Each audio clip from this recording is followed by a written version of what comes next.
Hello, welcome back to All Things Canadian.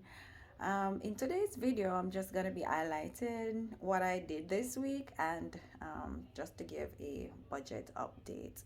I hope you guys had an amazing day. I sure did. Last Sunday, I went to an what was it? Indian Festival of Colors, and needless to say, I had a blast.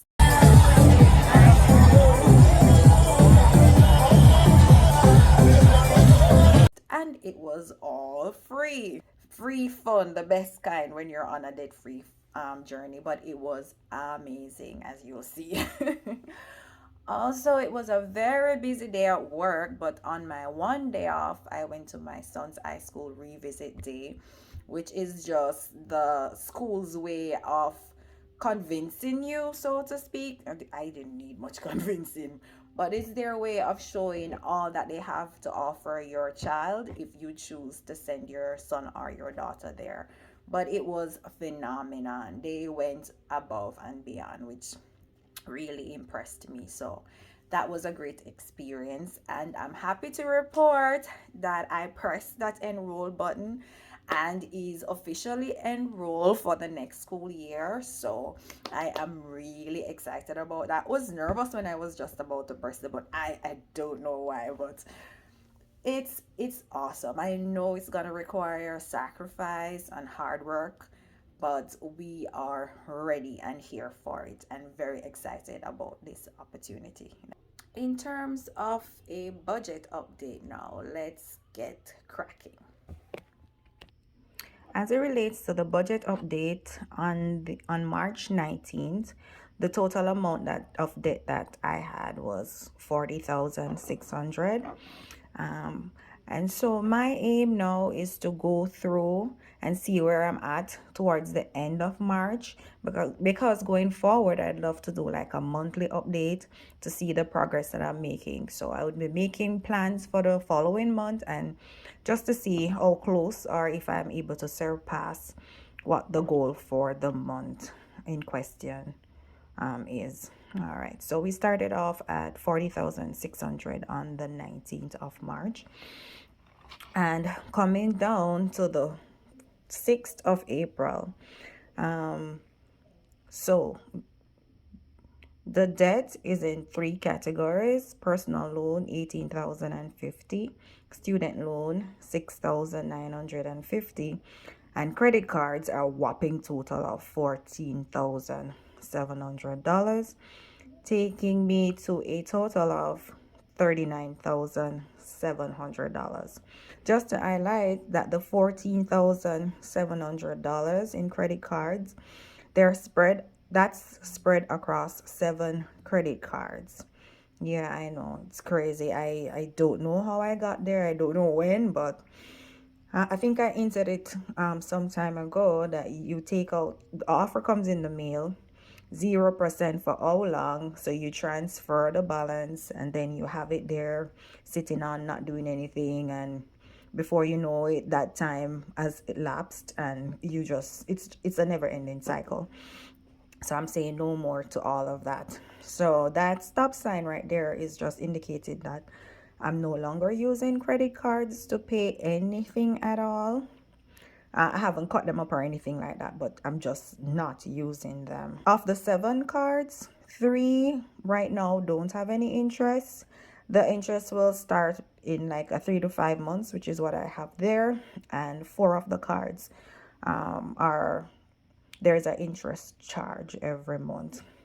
So the plan is to do a snowball method for the cards that do have an interest, because as it is now, I have two cards with a high balance.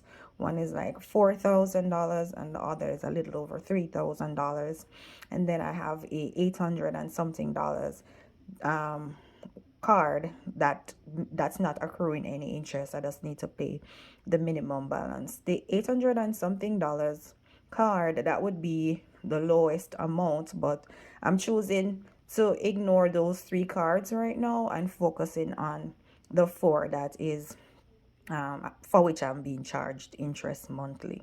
So those are the one that I'm using the snowball method for, which is pretty much just paying off the one with the lowest balance, getting it out of my life, and then using the money that I would use to pay that one um, to get down the next highest one, and so on and so forth.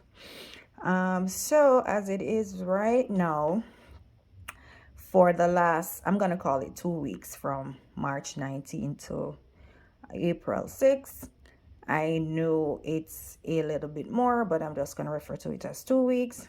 I have lowered my debt by $900. Of course, you know that it's actually more than that is paid, but some is gonna go to interest and stuff, but the actual amount is lowered by $900. And as you see, the figures are not as round as this, but what I do is I just round up to the nearest tenth just for ease of calculation. Of course, the focus right now would be on getting the credit cards down. So I'm just rounding again to say that the debt is $15,000.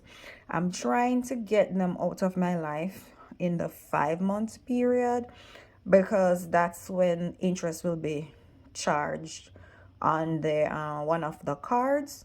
So that's why I'm using that 5 months as a gauge to say get it down, get it down by then. So the projection is to lower the debt by approximately, the credit card debt more specifically, by $3,000 every month, which is the area of focus right now. All right. So also going forward, I think I should mention that um of course, this is a family affair and I can't do this by myself. So there were compromises along the way between me and my spouse. And the consensus at the end was that we will have in reserve 1 month's worth of living expense, and that would be distributed across the checking account and the high yield savings account. So we're keeping in reserve $2,000 in the checking account, and that is just to there as a cushion in the event that the pays doesn't line up as well as we'd like with when the bills are due. So that would always be there, so we are not worried about not having enough money in the checking to cover the bills. Okay. And also, if you have it in a high yield savings account, it generally takes 2 to 3 business days to come over into the checking. So, just to have something ready on hand in the event that we need some money immediately or we have an emergency. Okay, all right, going down. So I'm also happy to report that in the last 2 weeks, the enrollment fee for my son, so when I accepted the offer and enrolled him for the upcoming school year, I had to pay a fee of $952. It's non-refundable, but it does go towards the tuition. So it's basically my way of committing to sending him to school for the coming school year. And as I said, debt reduction. So I did not use any credit cards, nothing. That was money that was there as surplus money saved that was used towards that fee. So I'm happy that I am committing myself and I am keeping up with what I say I'm gonna do in terms of not having to use credit card for anything that come up in my life, cash flowing it all the way. So that was a win in my book. All right, so April's projection, what is it that I'm hoping to achieve and working towards? I did mention that $3,000, lowering the credit card balance by $3,000 for April. So I'll be continuing the snowball method. So that would mean that 2 cards would be out of my life, which I think would be amazing. So that's the plan. So how we plan to achieve that more specifically. would pay like $500 every week towards the card in question. Of course, we'd be paying minimum balance on everything else. And I have signed up for extra shift at work, and you guys do know that I got offer for a part-time job, so I'm scheduled to start on the 19th. So I'm thinking that they pay weekly, so I'm assuming that I won't be paid for like 2 weeks, so that paycheck will go over into what month is after May. That month the paycheck will go over into May. But as it relates to extra shift at my current job, anything extra that comes in would be going towards the debt. And based on our projections, it should cover the $3,000. So that is the plan, but I am very excited about paying off, lowering the debt by $900 and actually cash flowing the enrollment fee. So I think that's a big win. The first lot on this debt payoff chart is $1,600, but I'm not gonna let that stop me. I'm just gonna color in $900 worth of debt. Here we go. I may have gotten a little bit carried away, but that's okay. So there you have it, $900 paid. Yay! Thank you so much for hanging out with me during my budget update. Don't forget to like, share, subscribe to the channel. Cheer your girl on. Until next time, bye.